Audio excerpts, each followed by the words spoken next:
Bismillahirrahmanirrahim. Assalamualaikum warahmatullahi wabarakatuh. Selamat datang di ikon Ramadan Hijab Ramadan yang saat ini bertepatan dengan malam 17 Ramadan 1441 Hijriah atau hari Sabtu 9 Mei 2020. Syukur alhamdulillah kita masih dikasih kesehatan dan keberkahan rezeki bisa kumpul kembali di webinar Zoom dalam suasana yang berbahagia.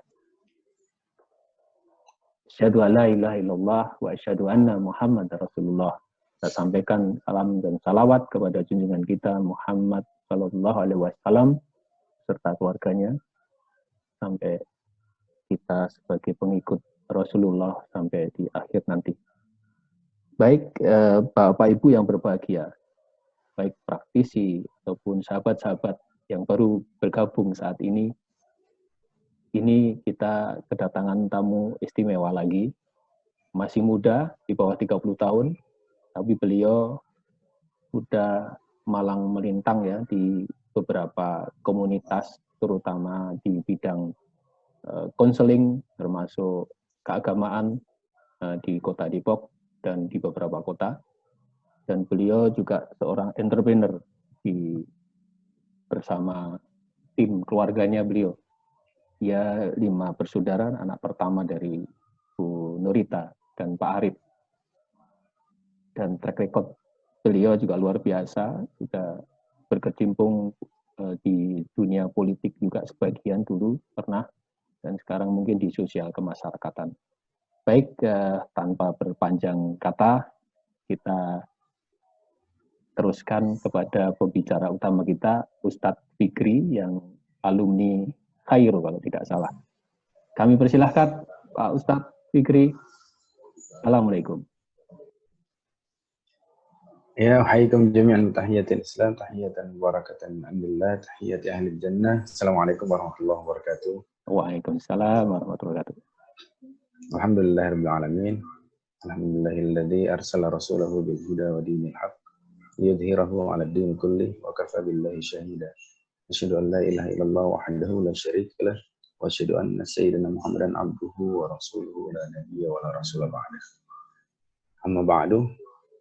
Alhamdulillah, saudara-saudara, bapak-bapak, ibu-ibu semua yang dirahmati Allah Subhanahu wa taala. Pertama-tama puji syukur kehadirat Allah Subhanahu wa taala. Saat ini kita masih diberikan Allah nikmat yang tidak kurang, bahkan selalu lebih, yang mana dengan kesempatan ini masih bisa kita bertukar ilmu, bertukar pikiran, yang mudah-mudahan bisa menjadikan wasilah kepada kita, wasilah untuk kita supaya sampai kepada kehadirat Allah Subhanahu wa taala agar masuk ke dalam surganya Allah Subhanahu wa taala. Amin ya rabbal alamin. Salawat seiring salam, marilah sama-sama kita curahkan kepada baginda dan Muhammad sallallahu alaihi wasallam, sahabatnya, tabi'in, dan kita semua berharap mudah-mudahan kita termasuk umat Nabi Muhammad sallallahu alaihi wasallam yang mendapatkan syafaat dari beliau di yaumil akhir nanti. Amin ya rabbal alamin. Bapak-bapak, ibu-ibu, dan hadirin-hadirat semua, perkenalkan, nama saya Muhammad Rasul Fikri. Saya adalah anak dari Bapak Haji Arif Budiman dan Ibu Nurita Aprilia Dewi yang kebetulan 2 hari yang lalu mengisi berurutan, yang alhamdulillah pada kesempatan ini kami diberikan kesempatan untuk mengisi materi Ramadan yang alhamdulillah pada malam ini kebetulan bertepatan dengan 17 Ramadan. Jadi ala kulli hal saya ini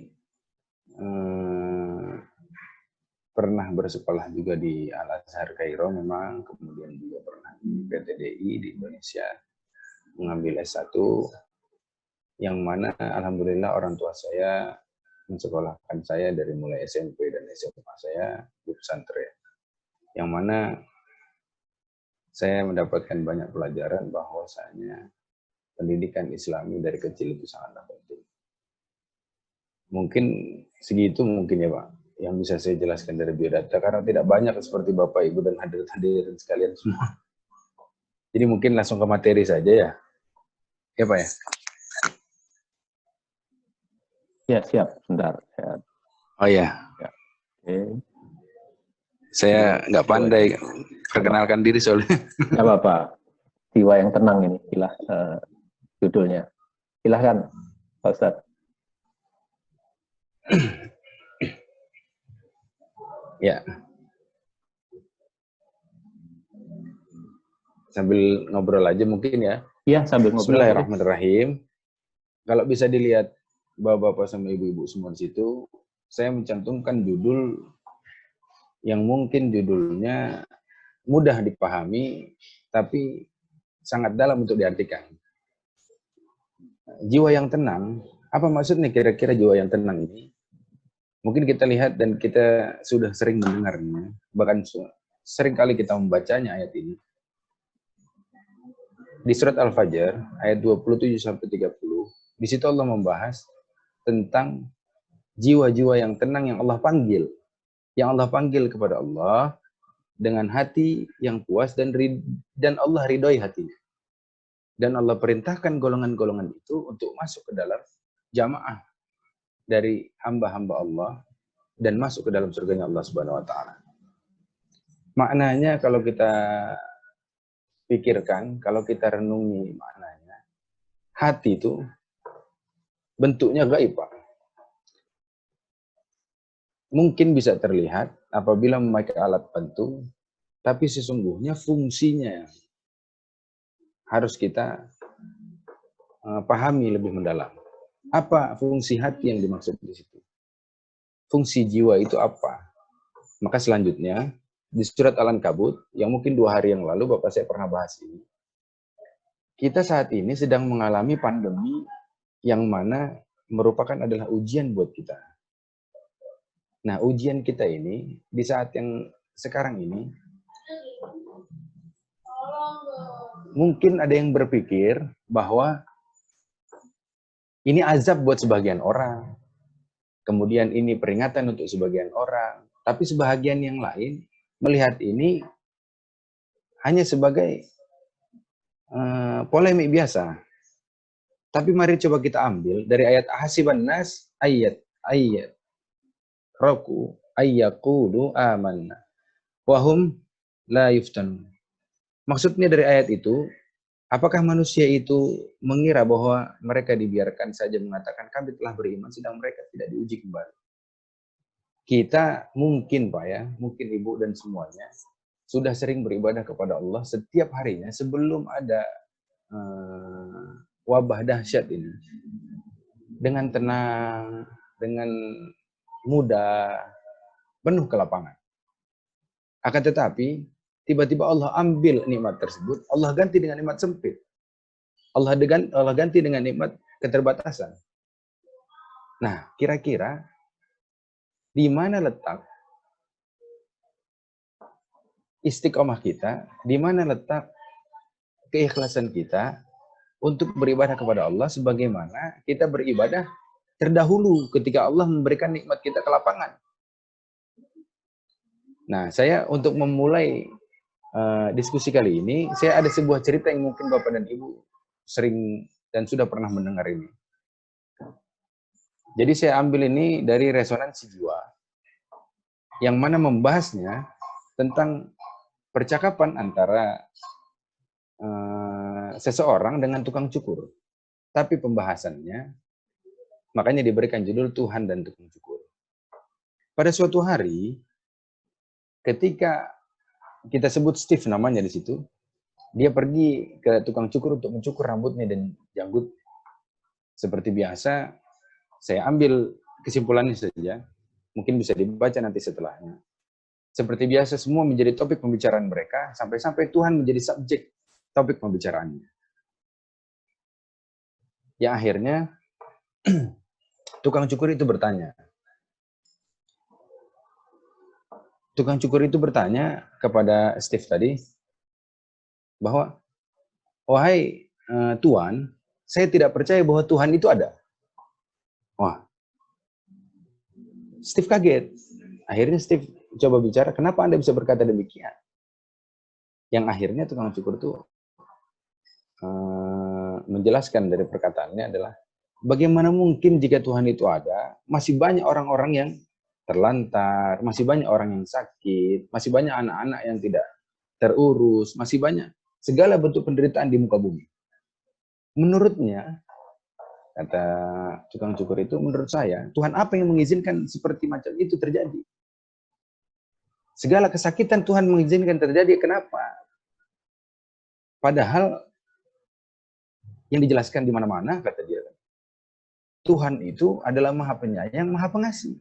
Tapi kenapa yang diberikan justru banyak kesakitan, banyak penderitaan?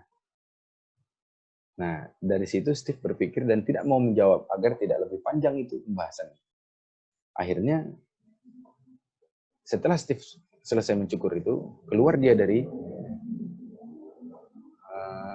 barbershop itu. Di luar itu dia bertemu dengan seorang yang rambutnya gondrong, gitu kita sebutnya. Rambutnya gondrong, kemudian tidak dicukur, dan janggutnya tebal, tidak cukur. Akhirnya dia berpikir bahwa inilah jawaban. Kemudian dia langsung pergi bergegas ke barbershop kembali dan bilang kepada tukang cukur, wahai tukang cukur, saya mau bilang sama kamu bahwa di dunia ini nggak ada yang namanya tukang cukur. Tukang cukur kaget. Akhirnya tukang cukur bicara, mana mungkin Tuan?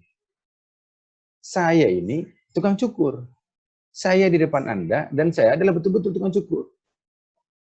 Akhirnya Steve memberikan satu pertanyaan. Yang pertanyaan ini justru menjawab kekeliruan dari tukang cukur tadi. Kenapa kalau misalkan Anda itu tukang cukur, kenapa masih ada orang yang berjanggut tebal dan berambut gondrong macam ini yang tidak bercukur dan tidak membersihkan diri?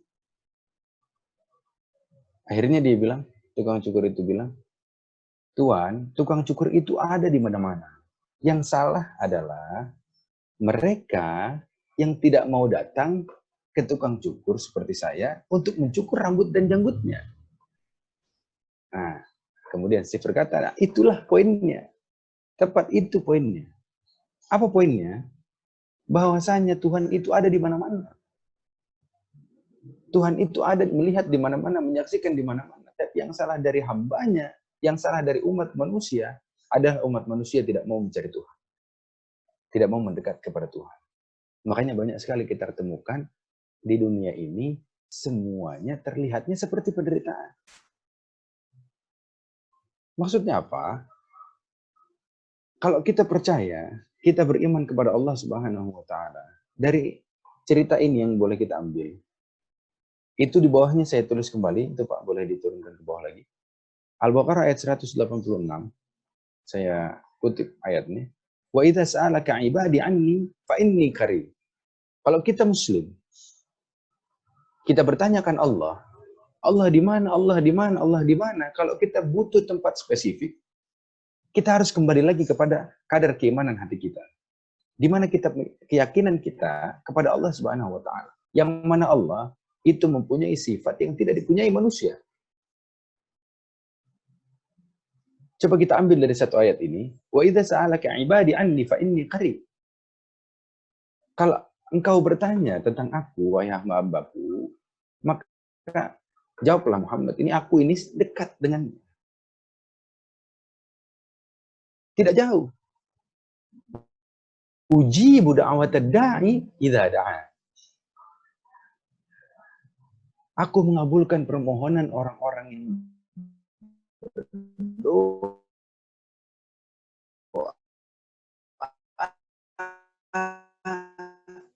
apabila ia memberi yu'minubi la'allahum yattaqun.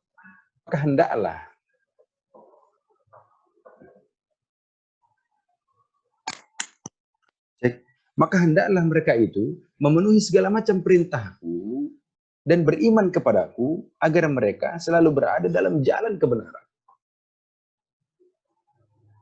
Atau masih selalu diberikan petunjuk oleh Allah Subhanahu wa Ta'ala. Dari situ jelas bahwasanya sering kita mempertanyakan di mana keadilan Allah Subhanahu wa Ta'ala terhadap kita. Di manalah keadilan Allah terhadap umat manusia? Kenapa saya sakit? Sedangkan kawan saya yang mungkin ibadahnya tidak lebih baik dari saya, itu senang-senang hidupnya. Bagaimana tega Allah Subhanahu wa taala membiarkan kita dalam keterpurukan sementara kawan kita yang mungkin doanya tidak lebih banyak daripada kita itu bersenang-senang semasa hidupnya. Nah, kita ambil dari Al-Ankabut ayat 2 tadi. Bahwasanya apa? Semua yang bilang dirinya itu beriman kepada Allah Subhanahu wa taala, semua yang mengatakan dirinya itu beriman kepada Allah Subhanahu wa taala, tolonglah sadar bahwasanya bukti implementasi dari keimanan kita semua adalah ujian yang Allah tempatkan pada masing-masing jiwa tersebut. Jadi satu jiwa dengan jiwa yang lain tidak mungkin sama. Kenapa tidak mungkin sama? Dan Allah tidak akan bertentangan dengan perintah-perintah dan larangan. Kenapa tidak sama? Karena Allah mengetahui. Karena jiwa yang dititipkan Allah, ruh yang dititipkan Allah kepada kita, itu ruhnya Allah. Itu dititipkan kepada kita, kita berjalan di muka bumi, dan Allah yang lebih tahu mana yang lebih baik untuk kita, mana yang kurang baik untuk kita. Mana yang mampu kita lewati, mana yang tidak mampu kita lewati. Mana yang ketika kita selesai melewatinya, itu mendapatkan hikmah dan kebaikan. Mana yang ketika kita selesai melewatinya, itu justru mendapatkan keburukan-keburukan. Bapak dan ibu-ibu sekalian, boleh diturunkan ke bawah lagi, Pak? Saya kali ini mungkin lebih banyak membahas ayat-ayat Al-Quran, karena malamnya juga lumayan pas, Pak. Ya. Saya memang ketika ini enak untuk bertukar Al-Quran. Jadi kalau bisa Bapak, Ibu, dan hadirin-hadirin semua sambil pegang Quran mungkin lebih enak. Karena yang saya tuliskan di sini nggak semua ayat-ayatnya. Misal dari Al-Baqarah ayat 151 sampai 157, ini saya cuma ambil 4 bagian saja. Jadi ada yang saya lengkap beberapa. Jadi kalau mau lihat lengkapnya nanti kita silakan dibuka masing-masing sampai sembari kita bahas. Kemudian kita masuk. Kalau kita tadi sudah berpikir tempat keberadaan Allah itu di mana, bertanya-tanya Allah itu di mana, ini akan bersambung nanti pada akhirnya kenapa pembahasan saat ini itu adalah jiwa yang tenang. Kira-kira bagaimana sih jiwa yang tenang itu bisa dicapai? Nah, kira-kira bagaimana sih kategorinya untuk kira-kira bisa dia disebut jiwa yang tenang? Apa pencapaiannya? Nah, ini kita bahas dari segi ayat-ayatnya terlebih dahulu. Fadhkuruni adzkurkum washkuruli wala takfurun. Dari situ jelas Allah menyuruh kita untuk senantiasa mengingat Allah Subhanahu wa taala. Maka Allah akan mengingat kita hamba-hambanya. Kalau kita bandingkan Bapak, Ibu-ibu semua, kita tidak ada setitik ujung pasir, buih pasir pun di mata Allah. Karena kemampuan kita tidak ada apa-apanya. Karena sesungguhnya apa yang kita punya, apa yang kita miliki, apa yang kita bisa saat ini, itu adalah pemberian Allah Subhanahu wa taala. Itu adalah anugerah Allah Subhanahu wa taala dan itu titipan Allah Subhanahu wa taala semua. Jadi tidak ada yang bisa kita banggakan, tidak ada yang bisa. Makanya persembahan kita hanya untuk Allah Subhanahu wa taala. Meskipun persembahan itu berupa kadang-kadang bentuknya bisa dilihat, bisa dirasakan, bisa didengar. Washkuruli wala takfuru. Dan Allah perintahkan yang paling penting adalah bersyukur dan jangan kafir kamu akan kehidupan. Bersyukur itu model macam apa? Dijelaskan sama Allah di ayat yang berikutnya, ya ayyuhalladzina amanu ista'inu bis-sabri was-salah. Innallaha ma'as-sabirin. Kamu bersyukur, banyak cara syukur. Kamu di bulan Ramadan, puasa, menjalankan perintah Allah, cara syukurnya. Cara menjalankan kesyukuran itu, mengimplementasikan kesyukuran itu, banyak pula caranya, tapi yang utamanya menjalankan perintahnya, menjauhi larangan. Itu umumnya. Tapi Allah jelaskan di sini 2 perihal. Perihal pertama adalah tentang salat, perihal kedua adalah tentang sabar. Dan sungguhnya Allah bersama orang yang sabar. Kenapa? Karena sabar itu titik beratnya. Kalau salat ada waktu-waktunya, Pak. Nah, kalau sabar, kadang datangnya tidak tahu waktu. Kita mungkin merasa diri kita saat ini sabar. Lengah kita 2 menit saja tentang kesabaran kita kita yang baru kita sadar tadi. Allah uji tuh.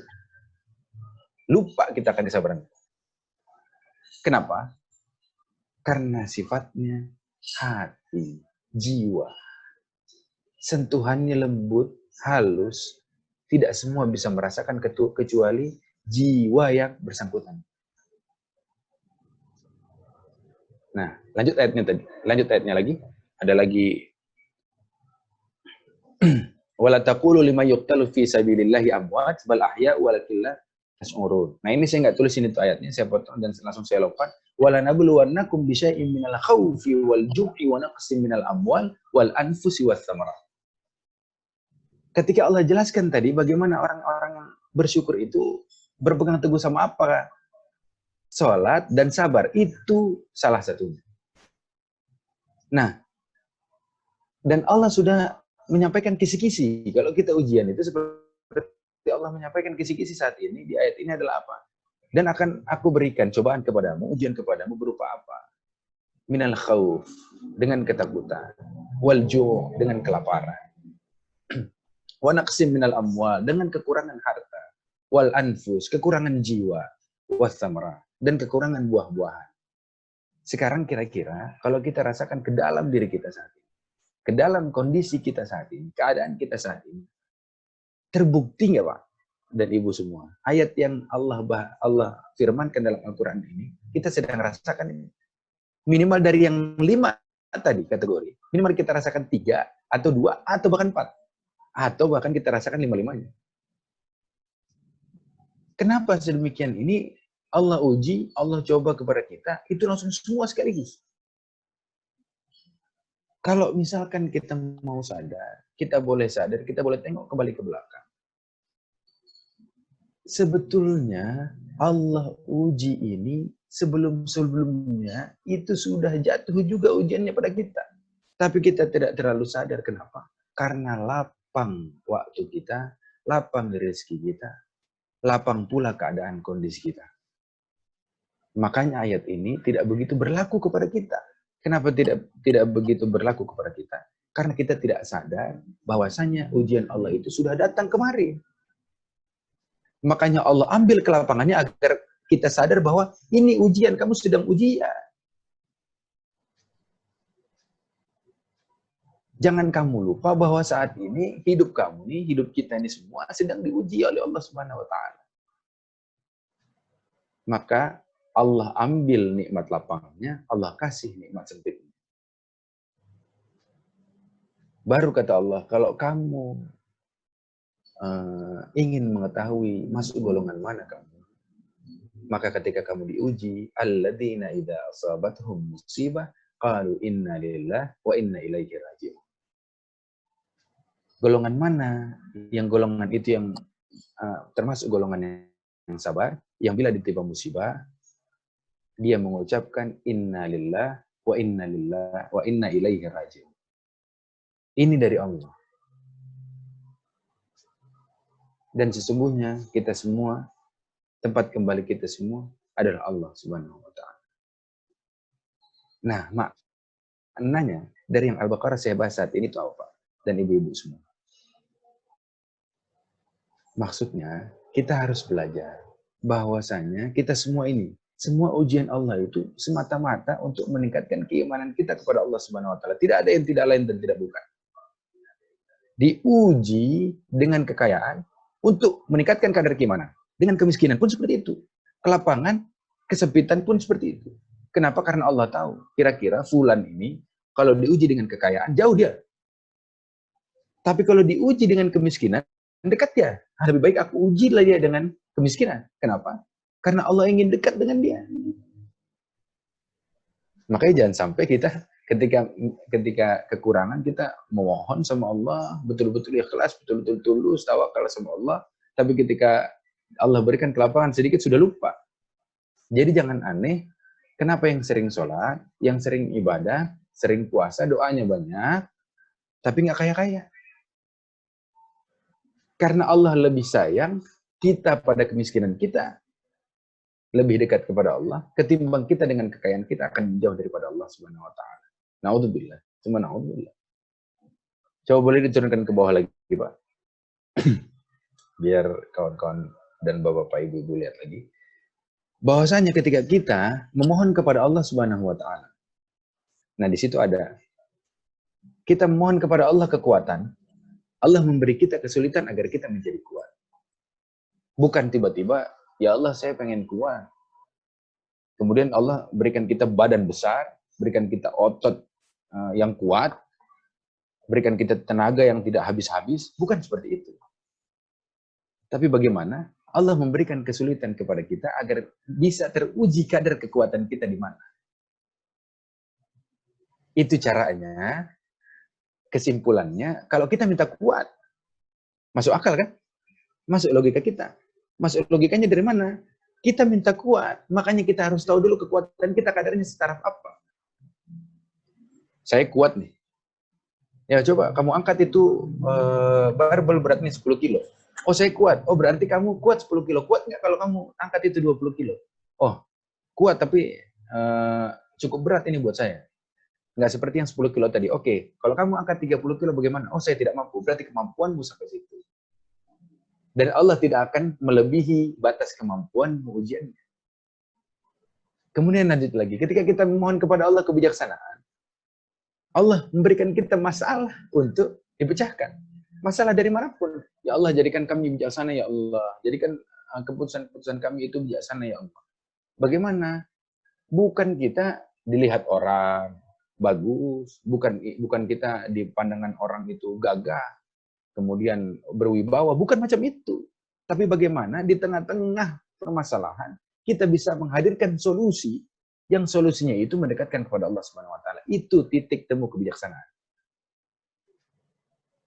Kemudian ketika kita minta kepada Allah keberanian, Allah malah memberikan kita situasi yang bahaya agar kita lewati. Kenapa situasi bahaya? Menguji lagi keberanian. Jadi ketika kita minta kepada Allah, memohon kepada Allah, bukan Allah kasih, bukan. Tapi Allah uji. Supaya apa? Kita dapat hikmahnya.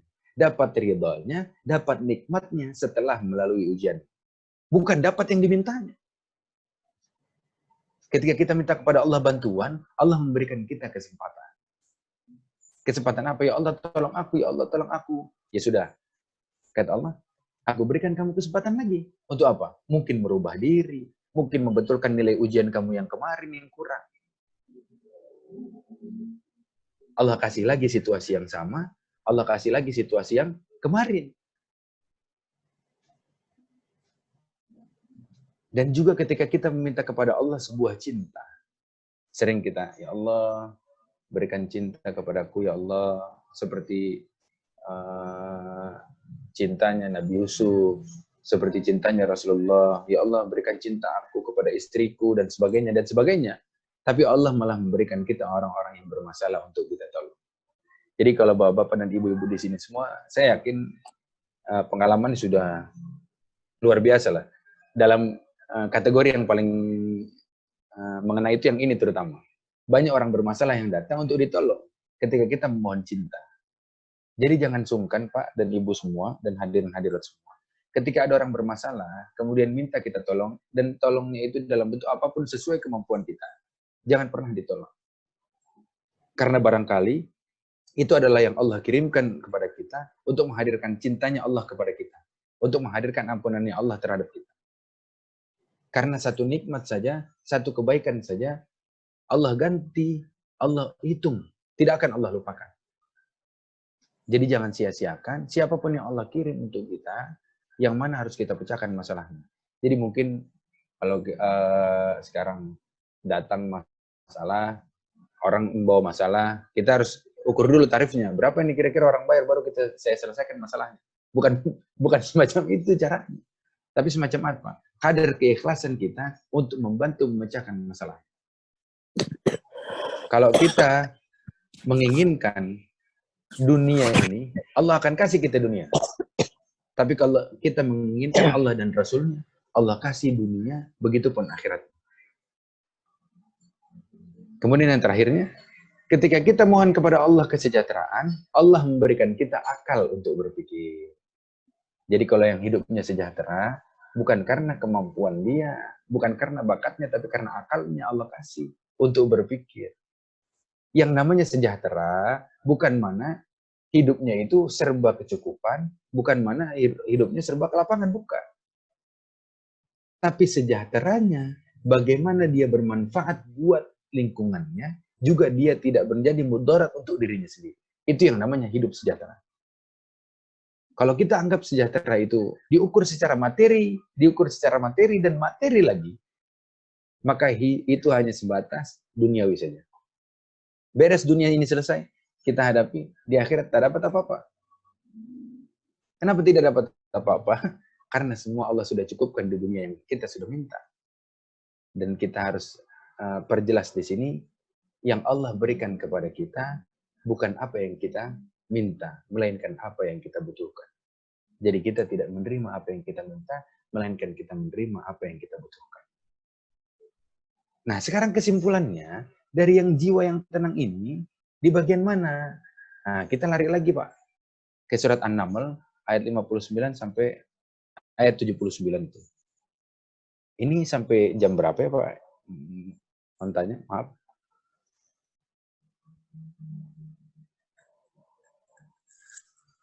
Jam 9. Oh, jam 9 ya? Sebentar lagi ya? Iya. Berarti saya sekalian konklusinya. 20 menit, tengah jam. Sharing-sharing 20 menit. Gimana, Pak? Jam 9 sampai materi selesai, jam 9.20 untuk sharing-sharing. Saya jawab. Oke, siap. Jadi saya bahas conclusion-nya. Qulil hamdulillahi wa salamun ala ibadihi alladhina astafa. Allahu khairun amma yusyrikun. Berapa banyak kita berucap alhamdulillah kepada Allah? Berapa banyak kita setiap mendapatkan apapun, meskipun itu berupa yang kita anggap itu penderitaan. Berapa banyak kita berucap alhamdulillah? Di sini Allah memerintahkan kepada Rasulullah, berikan salam kepada ibadihil ladzina astafa, hamba-hambaku yang terpilih. Siapa yang terpilih? Dan itu yang terpilih itu adalah yang berjiwa-jiwa tenang.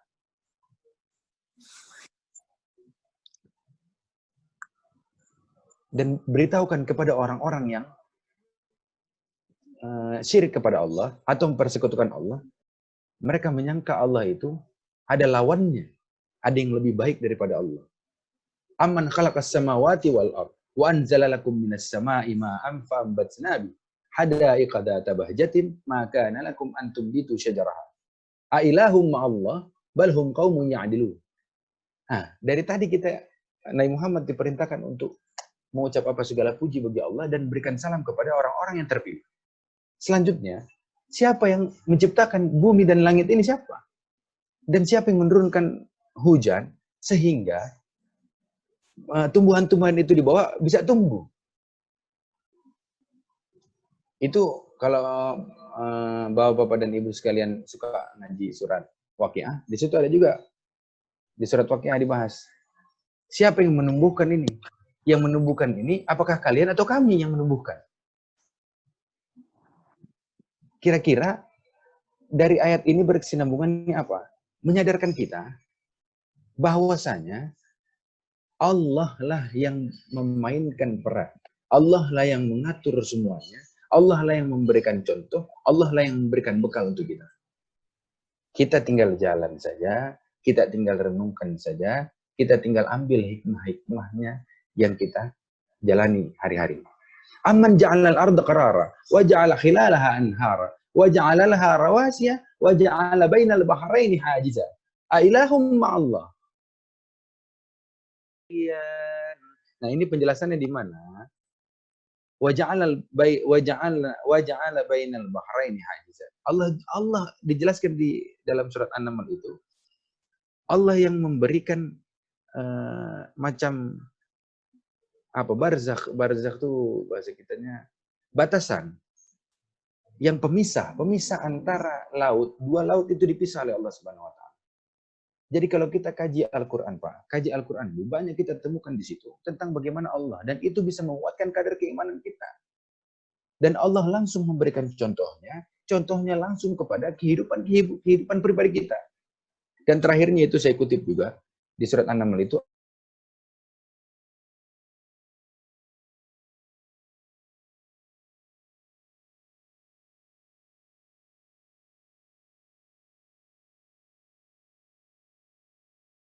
yang terzolimi, doanya makbul. Nah ini janji Allah. Yujibul muttarra idza da'ah. Allah akan menjawab orang-orang yang sulit itu apabila mereka berdoa. Wa yakshifus su' aw yaj'alukum khulafa'al ard. Nah, khulafa'al ard ini sama seperti yang di Al-Baqarah. Inni ja'ilun fil ardi khalifah. Sesungguhnya aku jadikan mereka ini, yang nanti manusia ini, adalah khalifah di muka bumi. Dan dijelaskan di surat An-Naml ini. Hubungannya kemana? Supaya kita sadar lagi. Siapa yang kemarin ngaji Al-Baqarah, siapa yang kemarin ngaji surat-surat yang lain. Ini kalau ngaji An-Naml ada lagi. Peringatannya bahwa kita diberikan tanggung jawab oleh Allah Subhanahu wa taala, nikmat dari Allah untuk menjadi khalifah di muka bumi ini supaya apa? Supaya mengatur dan la tufsidu fil ardh. Jangan sekali-kali membuat kehancuran di muka bumi. Jadi poin saya ingin menyampaikan untuk konklusinya, untuk kita bisa mencapai jiwa yang tenang, kita harus melakukan beberapa hal. 3 hal. Yang pertama, ini yang paling mendasar dari ilmu apa kalau kita bahas ya, ilmu keyakinan bisa, ilmu mantik bisa. Kalau kita bahas ini, ada 3 hal yang paling mendasar. Yang pertama adalah keikhlasan, yang kedua adalah tawadhu, yang ketiga adalah tawakal Allah Subhanahu wa taala. Apa maknanya? Ikhlas kita berbuat, ikhlas kita beramal, ikhlas kita beribadah.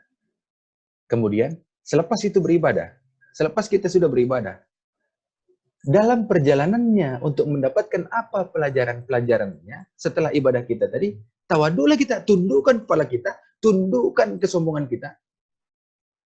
Selepas kita menjalankan perintah-perintah Allah. Terakhir, tawakal Allah. Kenapa tawakal Allah? Terserah Allah mau balasnya macam apa. Pasrahkan saja kepada Allah. Yang penting kewajiban sudah, yang sunnah-sunnah sudah. Nah, yang enak nih nanti hadis qudsi di bawah sini, mungkin bisa di-share materinya, mungkin bisa dibaca sendiri lagi. Ada hadis qudsi sini, saya masukkan ini untuk yang berhubungan dengan konklusi kita yang terakhir. Ya benar Adam, khalaqtuka li'ibadah falatan'ab. Wa dhamantu laka rizqaka falatat'ab. Wahai anak Adam, aku ciptakan engkau untuk beribadah, maka janganlah engkau bermain-main dalam ibadahmu. Dan sesungguhnya telah aku jaminkan atas kamu rizkimu, maka janganlah engkau merasa lelah sekalipun. Yang dimaksud lelah di sini adalah apa? Al-gawarihu ta'mal wal qulub tatawakkal. Apa gawari? Gawari itu kalau kita suka sebut iman itu 3 kan? Gawari itu berupa kelakuan kita, perbuatan kita. Jadi kita tetap berbuat ini. Kita terus berbuat panca indera kita semua ini berbuat, tapi hati ini bertawakal kepada Allah Subhanahu wa taala. Jangan mengharapkan sisi satupun. Kalau kita ridho, kata Allah, atas pemberian Allah Subhanahu wa taala terhadap kita,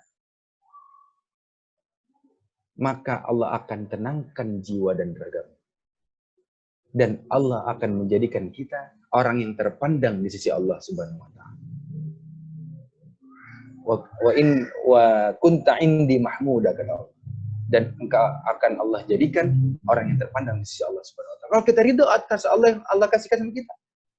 Tapi kalau kita tidak ridho, kita masih protes saja. Kita masih, aduh ini kayaknya kurang nih.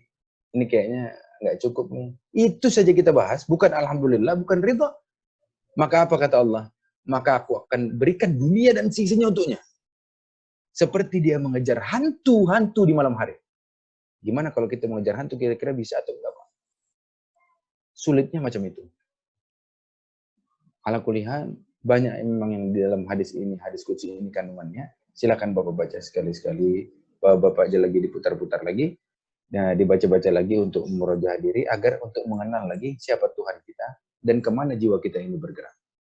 Sekali lagi dari saya, untuk mengakhiri materi saat ini yang sedikit dan banyak kurang mungkin, bahwasanya Allah menciptakan kita, wa ma khalaqtul jinna wal insa illa liya'budun, dalam Ad-Dariyat itu dibahas Allah Subhanahu wa taala. Dan tidaklah aku ciptakan manusia dan jin selain untuk beribadah kepadaku. Maka tugas kita hanya beribadah, bukan memperkaya diri. Tugas kita hanya beribadah, bukan mempercantik diri. Tugas kita hanya beribadah, bukan menyombongkan diri. Ibadah untuk apa? Bekal kita agar membuat persembahan untuk dipersembahkan kepada Allah Subhanahu wa taala. Mungkin itu, selebih kurangnya silakan dibaca oleh Bapak dan Ibu semua. Mohon maaf sebanyak kurangnya atau mungkin banyak ketidakjelasannya. Wallahu a'lam bishawab. Billahi taufiq wal hidayah. Assalamualaikum warahmatullahi wabarakatuh. Waalaikumsalam warahmatullahi wabarakatuh. Alhamdulillah, Masya Allah, luar biasa ini dari perjalanan tausiah kali ini dari Ustadz Fikri, dari pengalaman beliau sangat tenang dan luar biasa. Ini ilmu, saya dapat ilmu ini, ikhlas, tawadu, dan tawakal. Baik, para pemirsa yang dirahmati Allah, Bapak Ibu sekalian, silahkan bagi yang kita sharing masih ada waktu sekitar 16 menit. Ya, ada sharing ataupun tanya, monggo bisa di grup chat atau langsung pakai angkat tangan begini boleh. Ya, silahkan, atau reaksi seperti ini. Silahkan. Saya waktu dua penanya dulu. Silahkan, sharing-sharing. Ini menarik topiknya karena nggak gampang jiwa yang tenang dalam posisi seperti ini. Apalagi kalau di Jakarta tahu sendiri, suasana maaf, ada yang rumahnya sampai 8, 10, umpuk-umpukan lah bahasa ini, sempit gitu. Iya, betul. Gimana bisa jiwa tenang gitu dalam menghadapi musibah ini gitu. Ya, ini perlu kearifan untuk menyelesaikan ini, terutama keimanan kita kepada Allah Subhanahu wa taala. Silahkan. Ini ada partisipan raise hand. Nah, oke, ini Bu Ana dan Pak Agustri Prasetyo. Saya buka pertama dari Bu Ana dulu ya. Enggak, silahkan Bu Ana. Assalamualaikum. Waalaikumsalam. Ya, mangga Pak, Bu, silahkan. Mungkin saya kurang tahu ini agak menyimpang apa enggak. Saya tadi mengikuti dari awal, terus saya juga sudah baca materinya. Kira-kira ada nggak sih pengertian di luar ini yang benar-benar kayak ini tuh kayak kehidupan kita, pengertian sehari-hari. Contoh, saya belum tahu contoh yang untuk kasus ini, yang terpikir saat ini contohnya adalah ketika Nabi Ibrahim waktu itu kan ditanya sama tidak punya anak ya, belum memiliki anak, terus berdoa kepada Allah, terus Allah meminta Nabi untuk silakan keluar dan melihat bintang-bintangmu, melihat bintang-bintang di luar gitu. Nah itu kan kalau secara pengertian tekstual kan seperti itu. Jadi kita, oh ya, kita keluar lihat bintang-bintang, itu artinya adalah rezeki dan segala hal yang berhubungan dengan bahwa Allah bisa memberikan banyak hal. Nah, yang itu pengertian itu bisa menjadi, artinya itu bisa jadi bahwa kamu anak cucumu nanti, kamu juga akan memiliki anak cucu yang sebanyak, kamu tidak bisa menghitung, gimana ya, kamu juga nantinya juga akan punya anak keturunan sebanyak yang ada di langit. Nah, padahal kan waktu itu Nabi, mana mungkin, wong saya aja udah tua, istri saya juga udah tua, kan nggak mungkin bisa memiliki anak gitu. Nah, pengertiannya tuh seperti itu. Jadi itu tidak pengertian secara kontekstual di Al-Quran gitu loh. Gimana ya? Saya jenengan nangkep nggak ya yang saya maksud? Jadi pengertiannya itu tidak hanya melulu di kontekstual pengertian di Quran diterjemah, tapi yang sehari-hari bahwa kita pun ternyata juga bisa itu kayak mungkin kayak law of attraction juga ya. Jadi kita bisa dapat sesuatu kalau kita percaya. Nah, seperti itu. Yang tadi poin yang saya tanyakan adalah ada nggak sih materi-materi seperti yang jenengan sampaikan tadi bisa kita terima yang dengan keadaan kita gitu. Terima kasih. Terima kasih. Pak Ustadz mau langsung atau penanya kedua? Langsung dulu deh, soalnya ini kompleks juga. Iya, luar biasa ini. Luar biasa Ibu, terima kasih. Alhamdulillah, ya silakan. Jadi begini, ini yang saya tangkap dulu. Ya. Pertama, Bismillahirrahmanirrahim. Itu ada di surat Al-Hasyr juga. Di surat Al-Hasyr juga, atau begini, makanya nikmatnya itu kita mempunyai Rasul kita, atau kita umat dari Nabi Muhammad SAW. Itu sebab apa? Kita dapat kenikmatan yang lebih dari umat-umat yang sebelumnya. Kenapa? Karena kita dapat mujizat Al-Quran tadi. Nah maksudnya, kenapa saya bilang semua itu bisa kita terjemahkan sesuai dengan penterjemahan kita dalam kehidupan itu, tapi aplikasinya. Maksud aplikasinya, itu karena ada tuntunan-tuntunannya. Macam pertama model begini. Seperti yang kita ambil dalam surat Al-Hasyr itu, yang diperjelaskan kepada kita tentang beberapa, salah satu Asmaul Husna disebut itu beberapa di antara Asmaul Husna itu kan. Nah sebelumnya kan menjelaskan tentang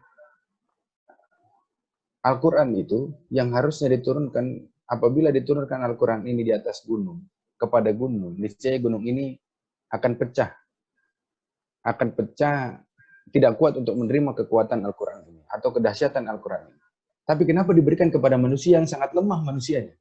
Yang nggak punya kekuatan manusianya, yang nggak sehebat gunung, nggak sekuat gunung, nggak setinggi dan sebesar gunung. Tapi diberikan kepada manusia. Kenapa? Karena manusia punya akal pikiran. Untuk berpikir manusianya, bahwasanya Al-Quran itu bisa dimengerti dengan pikiran, tapi harus diimplementasikan atau dibarengi dengan jiwa-jiwa yang tenang tadi. Hati yang bersih tadi. Nah, mungkin yang dimaksud Ibu itu, kalau misalkan Allah memberikan satu, contoh kita ambil di surat Yusuf saja. A'udzubillahi minasyaitonirrajim. Idz qala Yusufu li abihi ya abati inni ra'aitu ahada asyara kawkaba wasyamsa wal qamar ra'aituhum li sajidin. Itu kata Nabi Yusuf alaihissalam. Ngomong ke bapaknya, Bapak, semalam itu aku lihat bintang-bintang, 11 bintang itu, dan matahari dan bulan itu sujud sama aku. Kalau kita bahasa kita sekarang, Pak, gimana? Semalam itu mereka tuh sujud sama aku, apa pertandanya? Bapaknya jawab di ayat setelahnya, Qala ya bunayya,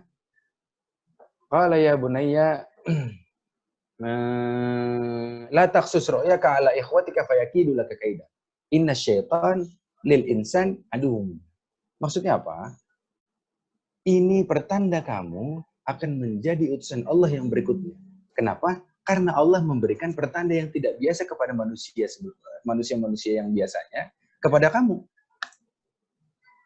Nah, kalau kita tadi ambil contoh dari yang bilang Nabi Yusuf tadi, kita kembalikan ke pertanyaan Ibu, bahwasanya banyak Bu, kalau kita ambil dari ilmu EFT, misalkan contoh pengaplikasiannya, itu betul-betul mengaplikasikan apa yang dibicarakan Allah dalam Al-Quran. Apa yang Allah firmankan dalam Al-Quran. Berarti apa? Kita boleh ambil. Misalkan Allah bicara dalam Al-Quran, berfirman dalam Al-Quran, Inna dina indallahil Islam. Sesungguhnya agama di sisi Allah itu cuma Islam. Berarti kita diperintahkan Allah untuk percaya atau enggak? Kita diperintahkan Allah untuk percaya berdasarkan perintah. Nah, maksudnya tadi, kalau kita terjemahkan sesuai dengan penterjemahan atau penafsiran Al-Quran dari ayat-ayat itu atau hadis-hadis itu yang ada di dalam Al-Quran dan hadis-hadis Rasulullah, itu kita terjemahkan dalam kehidupan pribadi kita aplikasikan dalam kehidupan pribadi kita, itu bisa kita bikin kiat-kiatnya sendiri. Kita bisa bikin runut-runutannya sendiri. Jadi misalkan kalau Ibu mau bikin tadi law of attraction itu istilahnya, bisa aja Ibu bikin itu, tapi sandarannya harus kemana? Pemahaman Ibu harus punya dasarnya, harus punya sandarannya. Makanya dasarnya, meskipun ini juga berlaku kepada yang non-muslim. yang bukan muslim. Mereka juga berbicara pada sandarannya. Karena muslim tadi yang saya conclusion saya adalah apa?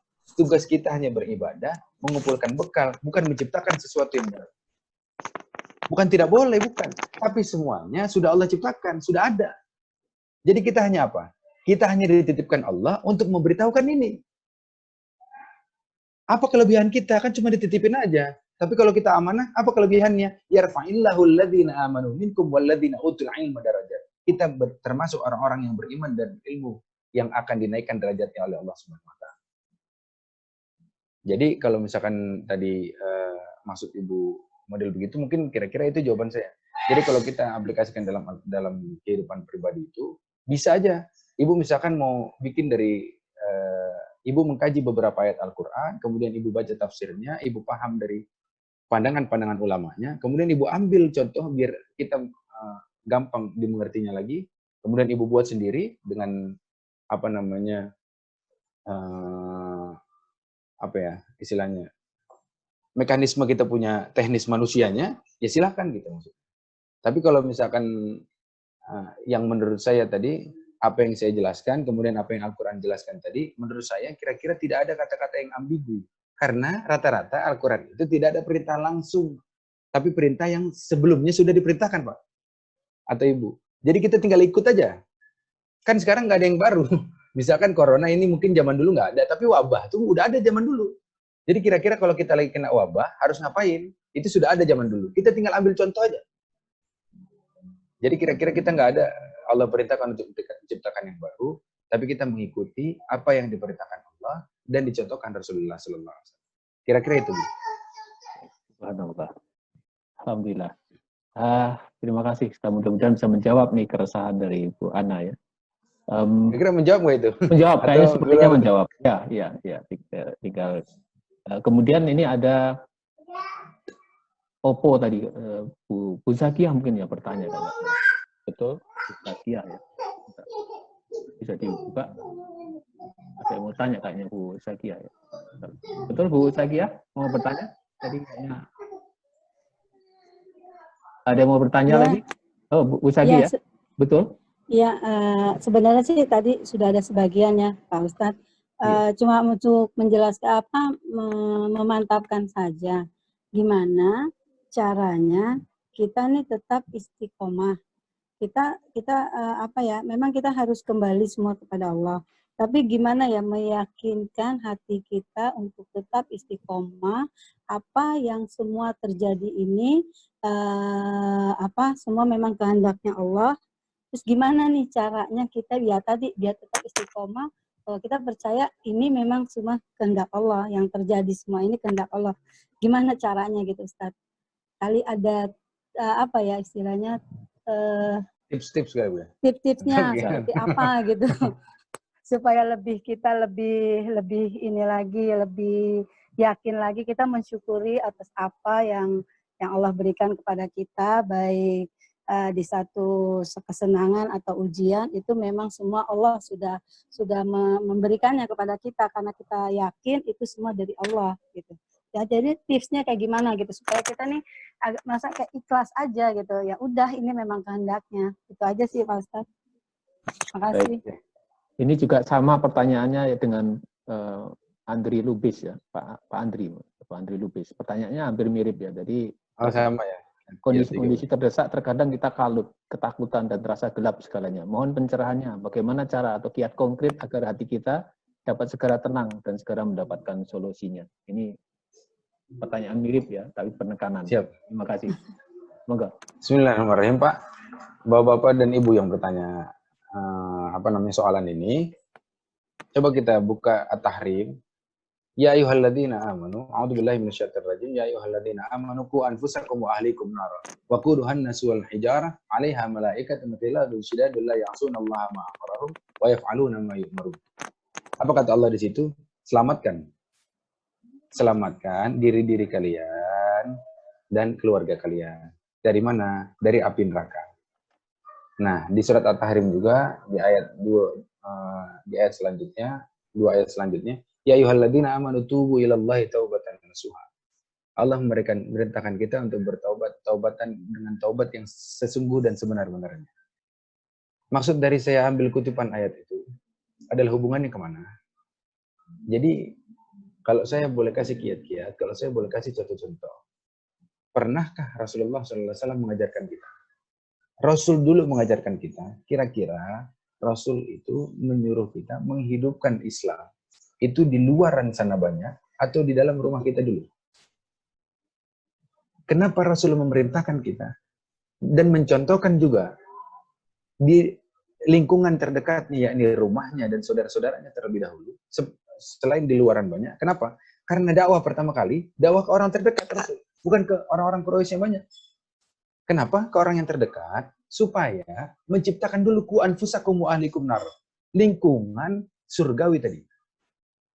Nah kan tadi pertanyaannya itu, gimana? Memang kita sering kalut, kita sering bingung, kita sering nggak punya sandaran loh, sering bimbang loh. Ketika kondisi ini mendesak, kita ini bimbang, kita harus berbuat apa?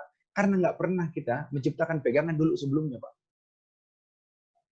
Pegangan itu kita ciptakan sebelum kita contoh bikin lantai 2, kita bikin rumah lantainya 2, kita bikin tangganya duluan atau bikin bangunannya duluan. Kalau kita bikin tangganya duluan, kita punya persiapan untuk naik. Tapi jangan kita bikin atasnya duluan sebelum persiapan naiknya. Maksudnya, analogi saya yang tadi adalah, tipsnya, kalau Bapak tahu kehidupan Bapak dan Ibu semua akan naik, akan Allah berikan naik nih sebentar, yang harus diciptakan adalah persiapan kenaikannya. Sehingga, kalau nanti Allah ciptakan turunnya, Allah kira-kira berikan waktunya turun, kita sudah punya persiapan untuk turunnya. Nggak bimbang, nggak kalut, nggak gelisah. Makanya apa? Nah, pesan Rasulullah dan pesan Allah adalah gimana? Gunakan yang kita mampu dari zikrullah, dari zikir kepada Allah. Itu dulu yang kita patenkan. Selain ibadah-ibadah harian yang memang wajib kita lakukan. Contoh, misalkan ibu bapak suka sholawat, suka zikir istighfar, yang selama ini kira-kira istighfarnya itu 20-30 kali dalam satu hari, bisa nggak menjadi 200 bahkan 300 kali. Kenapa? Karena kondisi sempit mungkin di luar, tapi kondisinya lapang Pak di rumah. Kalau saya suka bicara sama orang tua saya, sama kawan-kawan saya semua, kira-kira kesempatan mengajar di rumah, kesempatan menciptakan lingkungan surgawi di rumah, sedang Allah kasih sekarang, kenapa tidak dimanfaatkan saat ini? Mungkin kita berpikir kalut, berpikir bimbang, berpikir gelisah, karena yang kita ukur masih materi. Kalau semuanya materi kita ukur, atau kebahagiaan bentuk duniawi saja, nggak akan pernah merasa puas, nggak akan pernah bisa berbanding dengan ikhlas. Nggak akan pernah. Karena ikhlas itu, macam kita menghirup nafas. Ikhlas itu, macam kita kenyang saat makan. Ikhlas itu, macam kita menggendong anak kita saat nangis. Di situ letak keikhlasannya, karena kita tidak mengharapkan apa-apa, setelah perbuatan itu kita lakukan. Kira-kira, ketika kita, misalkan kita, oh ya Allah, mudah-mudahan saya ini punya harapan. Anak saya nanti bisa lebih baik, anak saya nanti bisa jadi penghafal Quran. Mulai sekarang, saya ingin menghafal Quran. Itu kan yang diperbuat oleh Bapak dan Ibu semua. Tapi dampaknya Allah berikan hikmahnya untuk anaknya. Sehingga tidak jarang ketika bapaknya hafal mungkin 10-20 surat, anaknya bisa hafal 30 juz. Kenapa seperti itu? Karena hikmah dan ridha Allah sampai. Jadi kiat-kiatnya mungkin tips-tipsnya adalah gunakan kira-kira waktu saat ini untuk senantiasa membuat lingkungan surgawi di rumah. Dengan cara apa membuat lingkungan surgawi di rumah? Ciptakan yang biasa tidak kita pernah lakukan, yang tidak jarang sekali kita lakukan kepada keluarga kita, lakukan saat ini. Sebelum masanya habis, sebelum waktunya habis. Kalau misalkan kita bilang pergi corona, pergi dari kemarin-kemarin, kenapa Allah nggak tunda? Allah masih tunda ini kepergiannya masih, kenapa? Karena mungkin fulan atau fulana, kamu belum sungguh-sungguh untuk mengajarkan keluargamu. Sekarang waktunya. Kamu hidup mungkin sebentar lagi. Kapan lagi? Kalau nggak corona ini, kamu sibuk kembali ke pekerjaan duniawimu, melupakan keluargamu. Dan keluargamu nanti akan melupakan akhiratmu karena kamu. Jadi mulai ajarkan. Dari diri kita pribadi, misalkan istighfar tiap habis sholat berapa. Rasul 70 sampai 100, kira-kira kita mampu, silahkan. Selawat, mungkin kita mampu berapa? 70 kali atau 7 kali setiap habis sholat, silahkan. Dan itu lakukan ikhlas untuk mengharap apa? Ya Allah, mudah-mudahan wasilah kepada Engkau, ya Allah. Wasilah ini wasilah, ya Allah. Ini perantara, ya Allah, untuk agar aku lebih dekat kepada itu. Persembahkan itu, senantiasa Allah akan cukupkan rezeki kita. Allah akan cukupkan kesejahteraan kita. Allah juga akan cukupkan kesehatan kita di muka bumi. Karena hidup di dunia ini, kalau Bapak Ibu-Ibu yang dengar ini juga, atau kawan-kawan juga yang lain yang sedang mendengar ini, nggak pernah tahu kita umur itu berapa batas. Tapi bekal apa yang mau kita bawa? Kira-kira begitu ditanya. Yang paling bahaya ini suami memang. Kalau istrinya ditanya, kenapa kamu nggak sholat? Suaminya pun kena. Nah kalau ibu-ibu atau istri enak nih. Kalau suaminya nggak sholat, nggak ditanya kenapa suaminya nggak sholat. Karena yang bertanggung jawab itu suaminya, bukan istrinya. Makanya kalau yang kepala keluarga itu lebih menasihati, lebih mengingatkan dan mencontohkan, sekali lagi ya. Bukan cuma berbicara, tapi mencontohkan adalah hal-hal seperti itu. Kalau saya tanamkan pada adik-adik saya terutama, itu apa? Dek, kakak hafal segini, kamu harus bisa lebih bagus. Jadi saya rada keras, dan wajar. Keras terhadap mengenal Allah itu wajar. Kenapa? Karena godaannya pun sekeras itu. Godaan untuk meninggalkan hal-hal yang baik itu lebih keras, Pak. Nggak tahu kita, sekarang godaan masuk handphone, godaan masuk game, itu lebih keras ketimbang godaan masuk pendengaran kita terhadap bacaan MP3 Al-Quran, yang dulunya sekarang sudah ketinggalan. Coba kalau kita banyak lihat viewer di YouTube aja, orang malah banyak menonton orang yang sahur, itu public figure sahur, ketimbang mendengarkan ustadz-ustadz ceramah, mendengarkan imam-imam baca Quran. Kalau kita lihat viewernya jauh luar biasa. Berarti apa? Orang yang sekarang itu peminatnya untuk mendengarkan Al-Quran lebih sedikit ketimbang orang yang mendengarkan duniawinya. Padahal tidak memberikan keuntungan apa-apa duniawi itu. Tapi Al-Quran menanti keuntungan. Tapi tidak pernah kita kejar. Jadi sekarang tipsnya, ciptakan lingkungan surgawi di rumah, kemudian ambil bekal sebanyak-banyaknya, dan jangan lupa zuriat. Zuriat anak keturunan kita, itu dibekali bekal-bekal yang islami, sehingga nanti mereka bisa punya bekal menjalani hidupnya, dan juga mereka bisa membekali keturunan-keturunan kita lagi, sehingga kita dan keturunan kita juga dipelihara Allah dan masuk ke dalam surga Allah bersama-sama. Amin ya rabbal alamin. Mungkin itu. Alhamdulillah. Alhamdulillah ini terjawab semua ini teka-teki kita. Jadi kalau kita nggak keras terhadap diri sendiri, kita akan dikerasi orang lain ya. Yang lain lebih keras ya. Jadi tasnya disiplin barangkali ya. Ya disiplin. Betul, Pak. Ya disiplin tentang ibadah dengan kita. Harus dipaksain gitu ya. Ya, ya. Kalau orang ada plesetan di doanya, Allahumma paksain gitu. Kalau nggak dipaksain. Ya. Ini karena ini di penghujung acara. Ya, Pak. Kita ada bertabur di Ramadan, apalagi 17 ya, ini pas ini ya. Ini ada dari pusat EFT Center ya, dari Pak Edi. Ada ya, Pak. Anda kasih 2 buku, tapi harus menjawab pertanyaannya Pak Ustadz Fikri ini.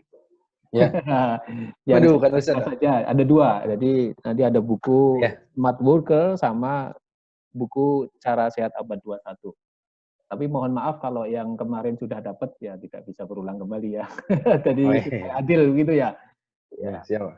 Silakan. Yang pertama, pertanyaan pertama singkat yang berkaitan dengan materi ini supaya apa yang kita dapat materi hari ini paling tidak kita bisa mengambil manfaat dan bisa dipakai.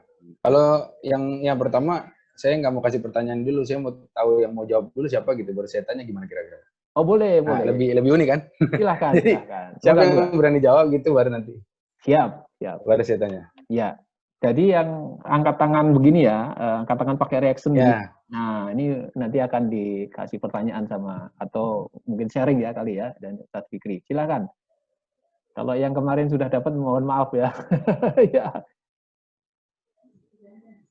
Ada yang begini pakai reaksi atau tangannya begini aja? Nah, saya gitu ya. Silakan. Ini ada 2 buku, Smart Worker sama Cara Sehat Abad 21. Atau barangkali sharing ya, silakan. Kita tunjuk. Nah, ini ada Pak Agus Alhamdulillah nih Pak Agus Tri Prasetyo ya. Ya, silahkan saya buka ya sebentar.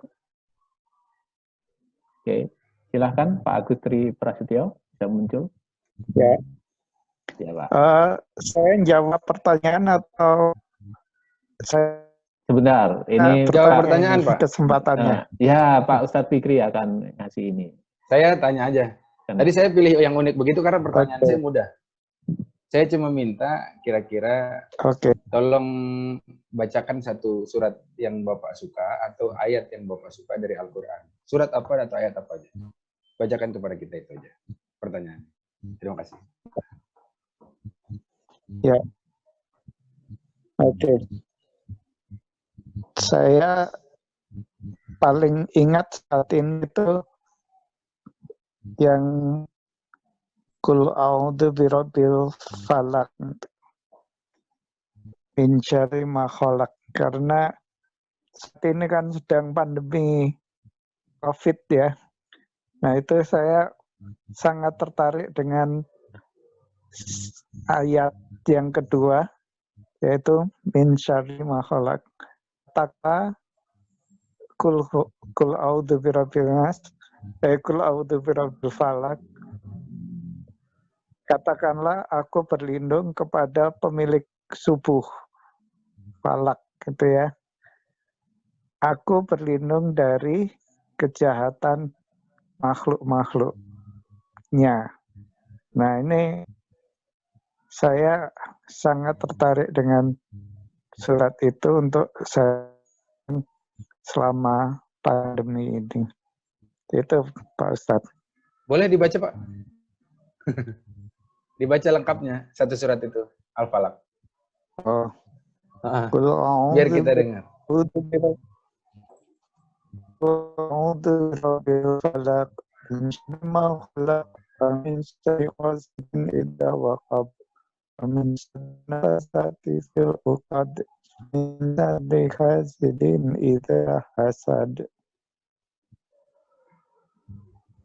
Alhamdulillah. Ya. Yahfadullahu lak, insyaallah. Mudah-mudahan berkah Allah sampai ke Bapak dan yang mendengarkannya. Amin ya rabbal alamin. Amin. Terima kasih Pak Agus Tri Prasetyo. Nanti hubungi admin akan mendapatkan buku. Pak Agus udah pensiun atau belum nih? Masih aktif? Belum. Masih aktif ya? Masih aktif. Nah, berarti buku Smart Worker ya. Jadi ya mudah-mudahan bisa smart bekerja. Ya. Silakan. Terima ya. kasih. Terima kasih. Nanti hubungi admin ya Pak. Nah, yang kedua ini, silahkan yang mau tampil lagi. Nah, yang kedua, yang mau, atau saya yang kedua beda deh. Kalau yang kedua saya langsung tanya aja pertanyaannya, biar pada ada contekannya gitu. Iya. Kalau yang kedua, iya. Kalau yang kedua, itu saya mau tanya, kalau misalkan kita meminta kepada Allah keberanian dan kita meminta kepada Allah cinta, kira-kira yang Allah kasih itu apa ya? Nah, itu aja Pak. Maka saya tunjuk angkat. Mohon maaf kalau yang kemarin sudah dapat ya. Ya. Ada yang angkat? Siapa nih? Ada. Oh, ini siapa nih? Sebentar. Siapa yang angkat?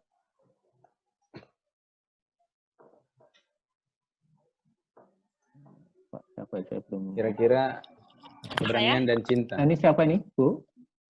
Ana? Pak Bu Ana lagi. Boleh Bu Ana. Ya. Iya, Bu Ana. Jawabnya tentu saja solusi. Yang selama ini saya dapatkan selalu solusi. Solusi masalahnya apa? Itu nanti tiba-tiba aja ada solusinya. Itu jawaban saya. Terima kasih. Gimana? Tadi yang saya tanya itu mohon kepada Allah keberanian dan cinta, Bu. Bentar, Bu. Disimak dulu, Bu, pertanyaannya. Silahkan diulangi lagi pertanyaannya, Ustaz Fikri. Jadi kalau misalkan kita mohon kepada Allah keberanian dan kemudian juga kita mohon kepada Allah cinta, kira-kira yang Allah berikan itu apa? Dari yang tadi saya jelaskan itu. Itu. Harus memilih, Bu. Bu Ana. Jadi ada satu Bu Ana. pertanyaan, ada dua. Iya. Ya, Bu Ana. Gimana? Nah, coba diulang. Ada dua tadi, Bu. Jadi kalau misalkan yang pertama ketika kita minta sama Allah keberanian, Dan yang kedua kita minta sama Allah cinta, kira-kira yang Allah berikan itu atas keberanian dan cintanya itu apa? Yang tadi saya Mas, ini udah ada yang jawab, udah keduluan nih, nggak berani saya. Ini udah ada yang jawab, ini di chat Pak Askar dia ya. Nggak apa-apa. Halo. Saya nggak tahu deh tuh. Iya, di chatting udah dibales, Pak. Itu keduluan yang di chatting, Pak. Oh, tapi tadi Bu Ana yang angkat duluan tuh. Iya, ya Bu Ana ngangkat ya. Bu Ana jawabannya sama dengan yang di chat.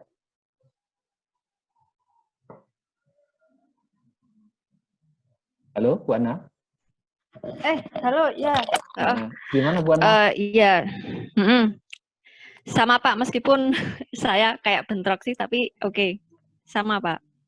Bentroknya tapi kalau gimana misal, Gimana Bu? Kita ya, clearkan dulu nih Bu Ana. Ya. Oh, ya seperti seperti yang tadi saya sampaikan.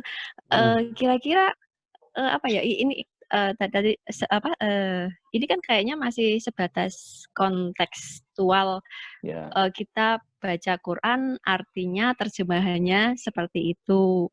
Nah, kalau saya dengar dari awal itu kan kayak, kok kayaknya Allah ini pengennya dipuja-puja terus ya.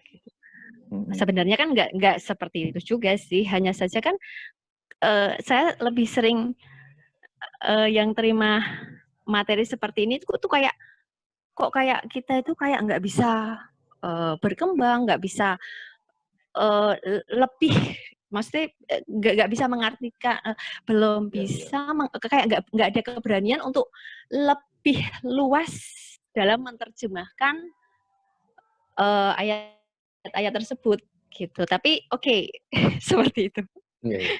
Ya, terima kasih. Yang pertama itu mengenai jawabannya.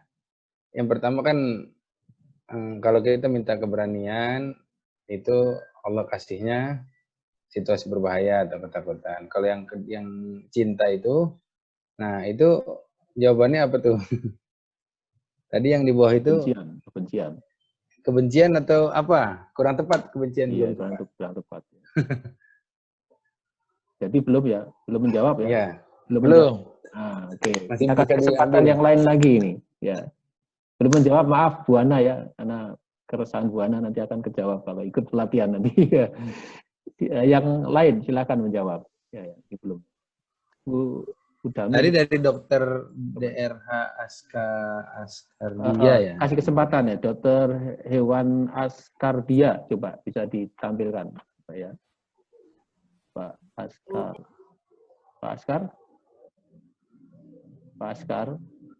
Nah, ini nih Pak Askar, saya buka dulu. Hampir mirip. Nggak bisa ini saya buka Pak Askar.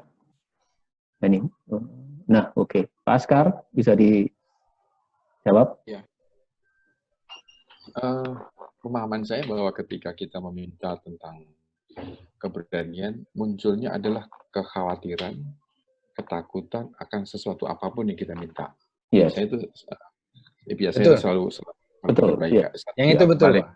Betul. Nah, kemudian ketika kita minta cinta, ya mungkin bahasa saya tadi kebencian, tapi bukan kebencian sebetulnya, tapi artinya perasaan yang tidak enak dan tidak kita sukai. Contohnya kalau cinta itu kan pendekatannya positif. Nah, yang sering didapat adalah kondisi-kondisi negatif, yang kondisi-kondisi yang sering tidak menentu. Ini pemahaman saya sepintas gitu. Siap. Oke, kalau begitu maksudnya betul, Pak. Tapi kalau tadi yang kebencian ya, jadi betul Bapak Pak Dokter. Iya, alhamdulillah. Jadi Pak Dokter mendapat alhamdulillah ya hadiah buku, Pak. Buku Cara Sehat Abad 21. Ya, untuk alhamdulillah. Mengerti paham. Nanti hubungi sama admin ya, Bu. Bapak. Siap. Terima kasih Bapak Ibu sekalian. Mungkin tidak semua kejawab keresahan-keresahan Bapak Ibu, tapi sebenarnya yang bisa jawab adalah diri kita masing-masing. Sejauh mana kita memahami dari body kita, badan kita, kemampuan kita, kemudian menambah wawasan keilmuan seperti Ustadz Fikri, meskipun masih muda, tetapi luar biasa beliau pemahamannya tentang ilmu ketenangan jiwa. Dan tidak semua anak-anak muda sekarang bisa bicara tentang ketenangan, karena yang ada adalah keresahan, kegelisahan, dan kebanyakan nafsu yang berbicara. Makanya ini perlu orang-orang langka seperti ini, meskipun masih dalam tadi Bu Ana ngomong tentang kontekstual, tapi insya Allah dalam perjalanan waktu kita terasah dan akan terambil kembali untuk menghadapi situasi-situasi pelik yang memang landasannya Al-Quran dan Sunnah Rasul. Baik, untuk terakhir, ya, silahkan Ustadz Fikri untuk bisa ngasih konklusi, berapa kalimat begitu, silahkan Pak Ustadz. Oh. Ya, konklusi aja. Ya. Oh iya, konklusi aja. Lain syakartum lazidannakum wa lain kafartum inna adzabi lasyadid. Kata Allah dalam Al-Quran itu, kalau kalian bersyukur, Allah akan tambah. Tapi kalau kalian itu kufur, sesungguhnya azab Allah itu pedih. Dan satu pesan Luqman kepada anaknya, wa idh qala Luqmanu li ibnihi wa huwa ya'iduhu ya bunayya la tusyrik billah inna syirka la dzulmun 'adzim. Jangan sekali-kali nak kamu itu berbuat syirik kepada Allah Subhanahu wa taala, karena kesyirikan itu adalah kezaliman yang sangat dahsyat, kezaliman yang sangat besar. Mungkin itu konklusinya, bahwasanya ketenangan jiwa kita itu dihadirkan dari pikiran kita, dari hati kita, sebagaimana kita bisa berharap sejauh mana kita bisa memohon, sejauh mana kita merasa butuh kepada Allah Subhanahu wa taala. Bukan malah sebaliknya, kita merasa bahwa Allah yang butuh kita. Karena tanpa kita, Allah ada. Tanpa kita, Allah kaya. Tanpa kita pun, Allah tetap Allah. Itu aja mungkin, Pak. Alhamdulillah. Jazakumullah khair. Ustaz Fikri, terima kasih ini atas pemahamannya, tausiahnya, siraman pada kami. Meskipun masih muda, bisa menembus batas kami-kami yang lebih tua ya, tapi bukan masalah tua atau muda, tapi ini adalah landasan Al-Quran dan Sunnah ini yang perlu kita dalami, baik sedikit demi sedikit, sampai bisa kita memahami untuk maknanya dan kita pakai untuk kehidupan sehari-hari di masa kita menghadapi badai corona ini. Mudah-mudahan Allah kasih perlindungan kepada kita, kesehatan, ketawakalan kita kepada Allah Subhanahu wa taala. Baik, kita di angkat tangan, Pak, ya? Penghujung akhir kita membaca doa penutup majelis ya. Subhanakallahumma wa bihamdika asyhadu an la ilaha illa anta astaghfiruka wa atubu ilaik. Terima kasih, saya Agus Praitno, mohon maaf atas segala kekurangan kami. Nantikan ikon selanjutnya di hari-hari berikutnya dengan waktu dan narasumber yang berbeda. Terima kasih. Assalamualaikum warahmatullahi wabarakatuh.